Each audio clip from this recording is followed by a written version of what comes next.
Right. గత 2-3 రోజులుగా కురుస్తున్న భారీ వర్షాలకు పెన్గంగ నది ఉప్పొంగి ప్రవహిస్తుంది. చాలా ప్రాంతాల్లో పెన్గంగ పరివాహక ప్రాంతం మొత్తం కూడా పంట పొలాలన్నీ కూడా నీట మునిగిన పరిస్థితి ఉంది. ఆదిలాబాద్ ఎమ్మెల్యే పాయల్ శంకర్ పరిస్థితిని పర్యవేక్షిస్తున్నారు. ప్రస్తుతం ఆయన మనతో ఉన్నారు. చూద్దాం సార్, ఎట్లా ఉంది పరిస్థితి పెన్గంగ పరివాహక ప్రాంతాల్లో జైనత్ బేల మండలాలకు సంబంధించి ఈ సోయా కానీ పత్తి పంట పరిస్థితి ఏంటి సార్?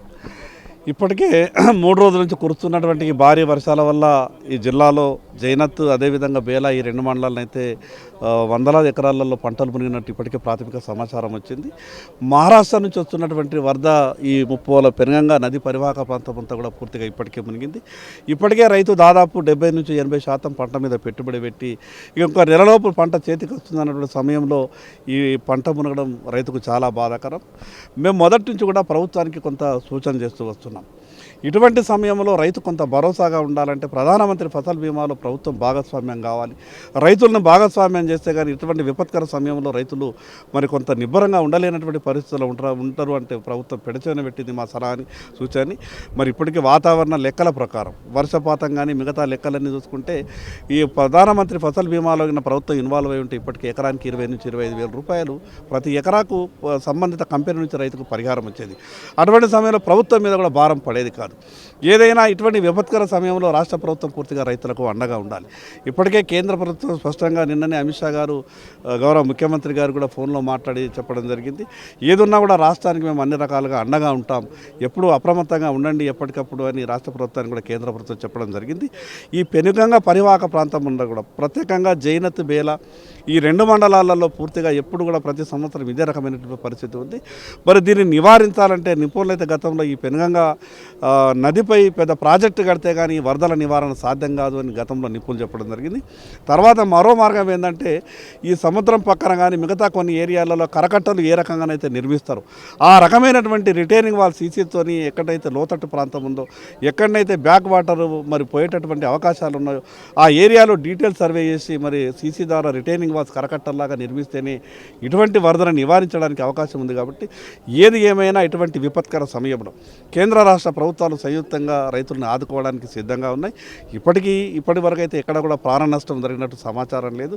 ఏదైనా ఈ వరదలు తగ్గిన వెంటనే ప్రభుత్వ యుద్ధ ప్రాతిపదికన సర్వేలు చేపట్టి నష్టపోయినటువంటి రైతులకు కనీసం ఎకరానికి 50,000 రూపాయలు పరిహారం అందించేదాకా ప్రభుత్వం ప్రయత్నం చేయాలని రైతుల తరఫున ఈ ప్రభుత్వానికి విజ్ఞప్తి చేస్తారు. శంకర్, మొదటి నుంచి కూడా పెన్గంగ పరివాహక ప్రాంతం అంతా కూడా పంటలు మునుగుతూ ఉంటాయి. సో ఈ బ్యారేజ్ నిర్ణయం ప్రభుత్వంది తప్పు నిర్ణయం అనుకోవచ్చా? మేము అనేక సందర్భాల్లో చెప్పినాం.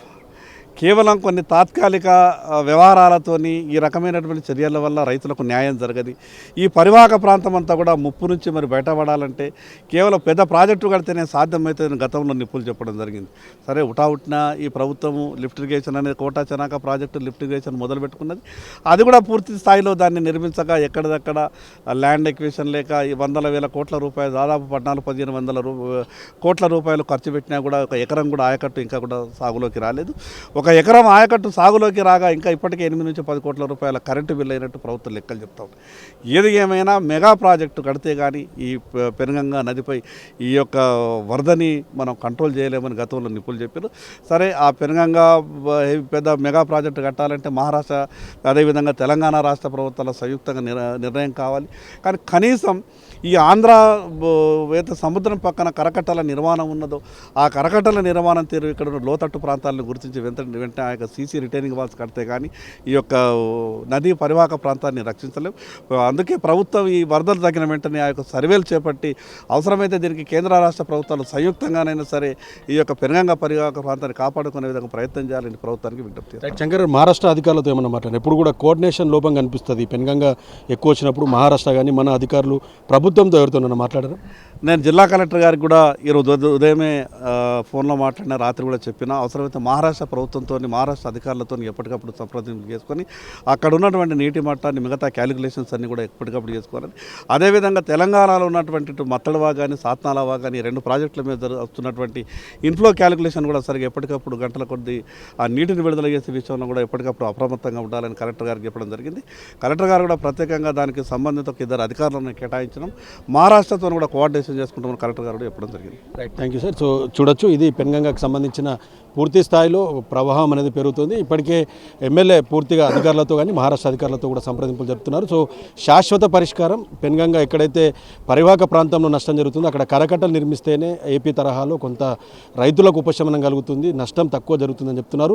ఫసల్ బీమాని అమలు చేయాలన్నది చాలా ఏళ్ళుగా ప్రతిపక్షంలో ఉన్నప్పుడు కూడా పాయల్ శంకర్ డిమాండ్ చేసిన పరిస్థితి ఉంది. సో రైతులను ఈసారి కూడా ఖచ్చితంగా ఆదుకోవాలి. ఎప్పుడు కూడా ప్రభుత్వాలు మొండి చేయి చూపుతున్నాయి. జైనత్ బేల మండలాలకు సంబంధించి పెన్గంగా పరివాహక ప్రాంతాల్లో ఖచ్చితంగా ఈసారి ఎకరాకి 50,000 రూపాయల చొప్పున పరిహారం చెల్లించాలి. వరద తగ్గిన వెంటనే అధికారులు వచ్చి సర్వే నిర్వహించాలని డిమాండ్ చేస్తున్న పరిస్థితి అయితే ఉంది. కెమెరా పర్సన్ చందుతో ప్రేమ్ సాగర్, 10 టీవీ, ఉమ్మడి ఆదిలాబాద్ జిల్లా నుంచి.